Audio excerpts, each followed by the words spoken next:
আমাদের সমস্যা ছিল না, আমরা আমাদের ওই জায়গায় ঢুকার কথা ছিল, আমাদের ঢুকতে দেওয়া হয় না। আমাদের আইন শৃঙ্খলা বাহিনী আমাদের বলেছে যে আপনারা 10টা মিনিট দাঁড়ান, আমরা ভিতর থেকে অনুমতি নিয়ে আসি।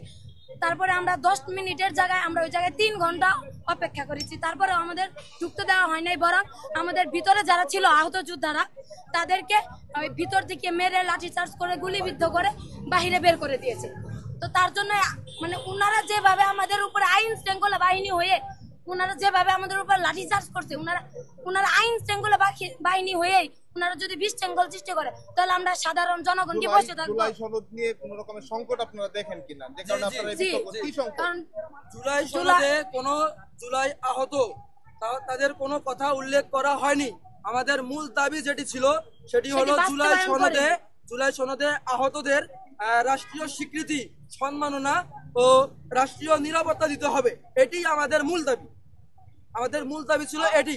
একটা আপনাদেরই জুলাই আহতরা বলেছিলেন যে মূলত এই সনদে স্বাক্ষরের পর যদি পরবর্তীতে কোনো মামলার ভয়ও আসলে জুলাই আহতরা পাচ্ছে কিনা, একটি আহতরের পক্ষ থেকে বলা হয়েছিল আপনাদের পক্ষ থেকে যে যখন একটি রাষ্ট্র থেকে একজনকে কোনো স্বীকৃতি দেওয়া হবে, তখন আমাদের উপরে যখন মামলা হামলা হবে তখন সেটা রাষ্ট্র দেখবে। কিন্তু আমাদের যদি কোনো রাষ্ট্রীয়ভাবে স্বীকৃতি দেওয়া না হয়, তাহলে তো রাজনৈতিক পরিবর্তনে যে কোনো সময় ফ্যাসিস্টরা আবার আসতে পারে বা অন্য রাজনৈতিক দল আমাদেরকে তখন তো রাজাকার বলবে, আমাদের অস্বীকার করবে। আমাদের মূল দাবি হলো জুলাই আহতদের রাষ্ট্রীয় স্বীকৃতি দিতে হবে, তাদের রাষ্ট্রীয় সম্মাননা দিতে হবে ও তাদেরকে রাষ্ট্রীয়ভাবে সুরক্ষা দিতে হবে।